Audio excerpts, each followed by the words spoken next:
Hello lovely, I'm Yvette and I'm so glad you're here. Today we're decorating another Easter mini cake, and this one is a little bit more relaxed and textured, which makes it really fun to do. And if you enjoy these kind of simple, calm decorating videos and want to keep building your confidence, make sure you subscribe to our channel so you don't miss what's coming next. Now for this little Easter cake, we're using our 5-inch round by about 4 inches tall foam dummy cake. Okay, so this one is just for display. Now I always think cakes like this are just such a nice place to experiment. There's less pressure and you can really focus on your technique. Now for this one, I'm actually reusing the dummy from our first Easter cake that we decorated.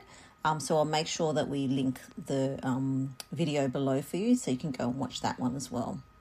So you'll be able to see on here there's already some buttercream on our dummy cake. And so what we'll be doing now is adding a bit more fresh buttercream and then scraping back quite a lot of it to reset the surface. So it might feel a little bit counterintuitive at first, adding more just to take it off again, but this is what gives you that smoother, cleaner finish. I'm using my go-to buttercream here. It's the same one I've used in my cake business for years, and I'll link that below for you if you want that full method. Now just take your time smoothing, build it up where you need it, and then gently refine it with your scraper. And because it is a dummy that I am using, it can move around a little bit, so just go lightly if you're using a dummy cake. A real cake will actually feel much more stable and will be easier for you. Now one thing that really helps is warming your scraper in the hot water. And you can see here I've got a little water bath in the background, and I just keep dipping my scraper in between passes. Okay, it does make such a difference to how smooth the buttercream actually finishes. Now once you're happy with the surface, we can move on to decorating.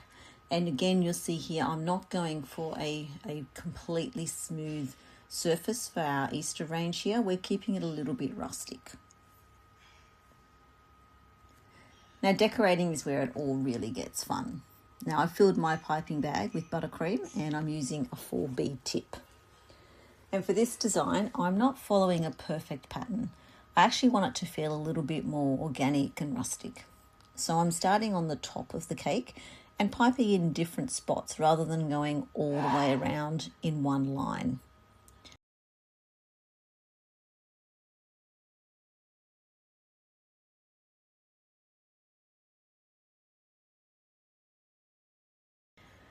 Then I move on to the sides and keep that same random placement going.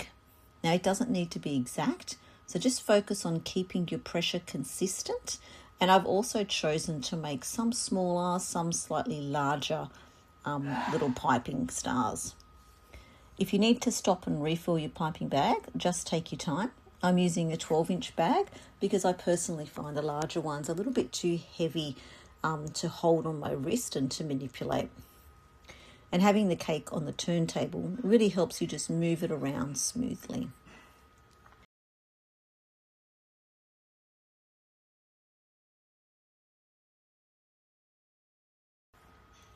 Now for the little Easter details, I'm going to add on some Easter sprinkles. Now these are from Sprinks and it's a special little Easter kit that they've put together. Now I grabbed mine from Caker's Warehouse and I'll link everything below for you so you can use my code Enchanted10 if you'd like to save a little. Now this mix is such a cute Easter blend. It has little eggs which are coloured, from teal to blue, pale peach and yellow. It's got little butterflies and little bunnies and so many sweet little details. I'm going to start with the pink butterflies, but I'm actually going to use them as little bunny noses. And then I'm adding the bunny ears on top, which just brings them to life. Now again, these bunny ears are from Sprinks. They're from a different pack, and they're just the most gorgeous little, peach-scented bunny ears. And I've just spaced these around the cake and added a few on top as well.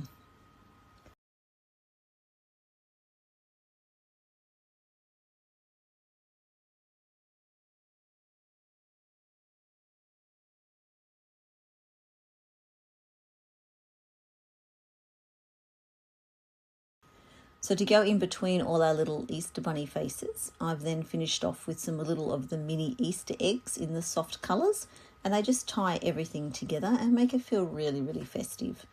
It's such a simple way to add colour without needing anything complicated. And that's it, the design's all finished. Now, I really love decorating cakes like this. They're a little bit more relaxed and they give you some space to practice without feeling like everything has to be perfect. So when you're ready to take this a step further into more detailed designs and more structured piping, which I also love, I'll link you down below to my modern vintage piping workshop. And that's where I walk you through every detail step by step. If you want to feel more confident with your buttercream overall, my full buttercream bundle is also linked below for you. So if you've enjoyed this video, don't forget to subscribe. I've got more Easter tutorials coming. And if you do recreate this cake or put your own spin on it, I'd really love to see it. You can leave a comment or tag me over on Instagram at Enchanted Cakes by Yvette so I can cheer you on. Thanks so much for being here, and I'll see you in the next video.